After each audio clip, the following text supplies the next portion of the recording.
Welcome to the show. My name's Jeremy Poole, and I'm the host of The Moment, where we explore and celebrate the necessary transformational process you must go through to achieve a high level of success in the real estate industry. Today, ladies and gentlemen, I am super excited about my guest. We've had her on before. Actually, you might even seen it. It was a women's only panel. Yesenia Celestino. She is the branch manager of a beautiful branch in Seattle, Ballard, Washington for New American Funding. Yesenia, welcome back.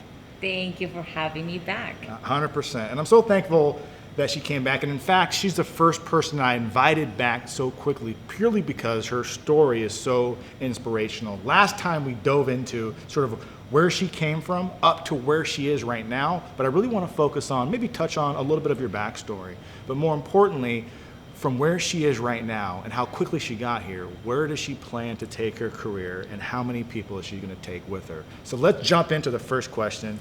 Yesenia, the question I have for you, number one, is knowing what you know now about the mortgage industry, and if you had the opportunity to do it again, would you and why? I would absolutely do it now, looking back. But if you asked me in the beginning, no. The answer would probably no, because I was ready to throw the towel at one point. All right. But now I would absolutely do it. Why?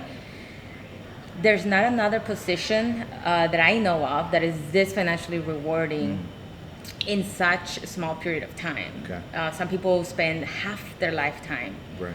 But aside from all the money, though, what's very important to me is what I do and for who I do it.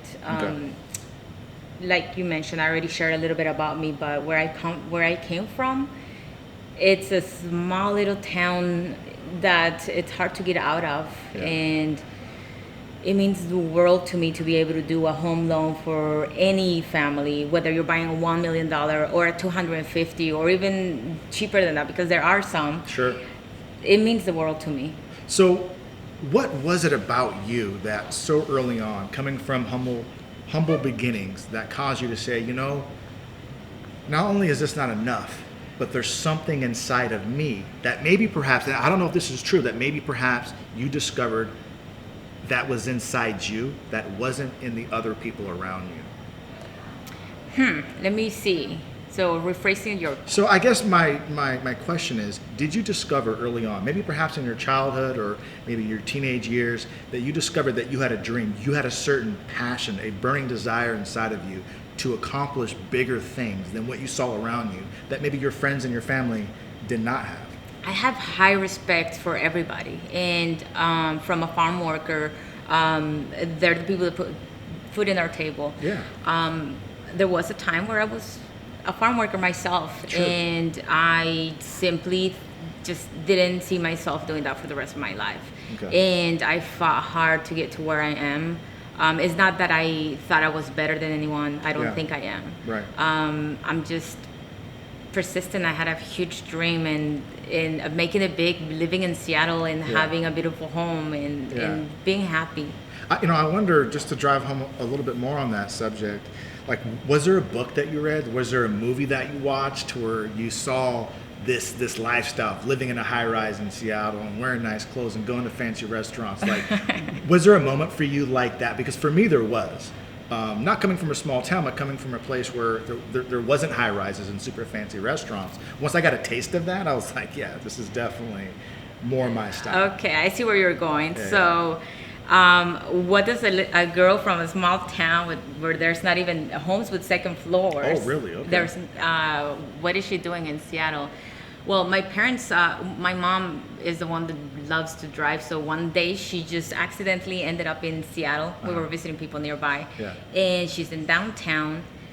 And guess what? The traffic was horrible. She was freaking out. Yeah. But as I was sitting in the back seat, I was looking up those sky rises.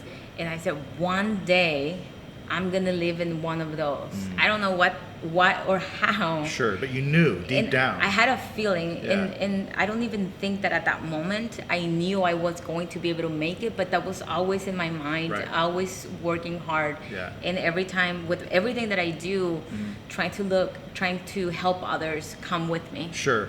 See, I love that. And that's what this show's all about, because not only going through a moment that's very, very tough, but also getting to a point where you kind of get enough view over the fence.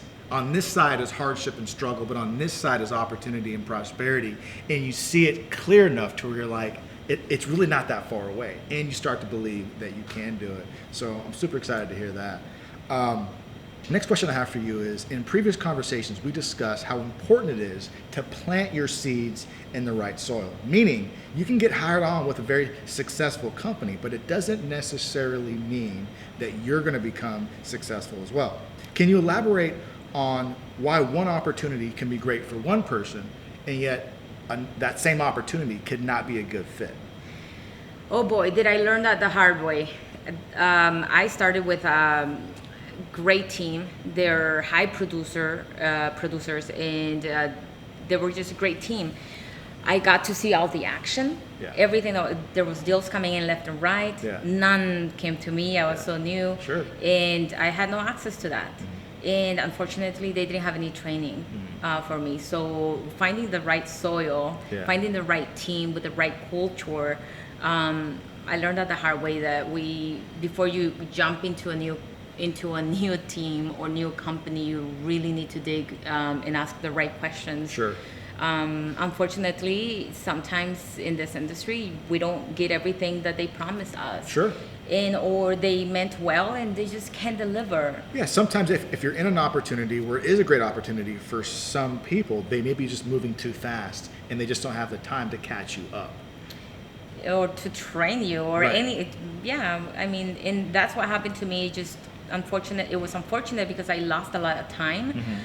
And also I was so new. I didn't know that I thought that was the norm. I didn't know that it was other programs that were going to be good for me. Okay. At New American Funding, we have a great program that trains people from ground zero. That's huge. And back in the day, that program didn't exist, not even with New American Funding. So Yeah. I'm glad we now have it for those who need it. And even better, now that you've made it from starting out as an assistant, becoming a loan officer, and then working your way up so quickly to be a branch manager, which is now recruiting, aren't you? I'm looking, so make sure you give me a call. Awesome. So, and the next question I have for you is this: is that why do you think that you've been able to become successful despite all of your hurdles, with coming to a new country, having English be your second language, on and on and on? What is it about you that enabled you to overcome those challenges and become successful? Because you have moved so incredibly quickly, and you're very successful so fast in an industry that's so incredibly competitive, but you've done it despite everything that you had to overcome. What is it about you that sets you apart? I want to say it has to do a lot with believing in yourself.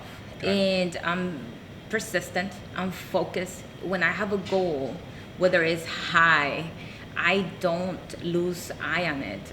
I know exactly what I need to do to make it, to get there. So I've gotten so many no's. And that's another thing. I'm so competitive. I don't like no's. And if someone tells you no, you shouldn't take it. Yeah. Why? Because there's a yes somewhere else. If you stay where you're at because they told you no, you're never gonna move. You're never gonna improve. Wow. And if anything, that's the log in the fire. If you tell me no, Yesenia, you can't do this, I'm gonna find 100 reasons why I can do it and maybe better. Wow. Love that. Thank you so much. Where did that come from? Like where did that fire inside you come from? That, you know what, if I want it and I see it in my mind's eye, I can have it. Where did that come from for you? The seed, I want to say, maybe my mom planted in me. Love it. Maybe. Okay. Unfortunately, parents, and I'm not one yet, but they tend to compare you with your siblings. Sure. Well, your sister did this, your sister did that. And then so slowly they start making you think more competitive. Gotcha. So I want to say that was the first seed. After that, it's not, I think I just, for example, seeing your success and how anyone can be successul. Yeah. There's nothing wrong with wanting to align with that. Sure. I don't believe in envy. I believe in taking in admiration. Yeah, and inspiration, motivation, and seeing somebody else's success as a catalyst to sort of drive you further and make you push hard. Like earlier, you were talking about how your wife is so driven and so focused. She's always taking things to the next level. She started waking up at 5 instead of 6, which drove you to get up at 5 now in the morning as well. And before that, I used to wake up later in the day, Yeah. but she talked me into why earlier, and she's been pushing the needle. I think I'm gonna stay at 5. Yeah. But she's definitely a power behind me that helps me to improve every day. Awesome. Well, Yesenia, once again, thank you so much for being on the show and sharing your knowledge, experience, and hope. And we'll have to have you back sometime. Thank you, Jeremy. Thank you. Bye-bye.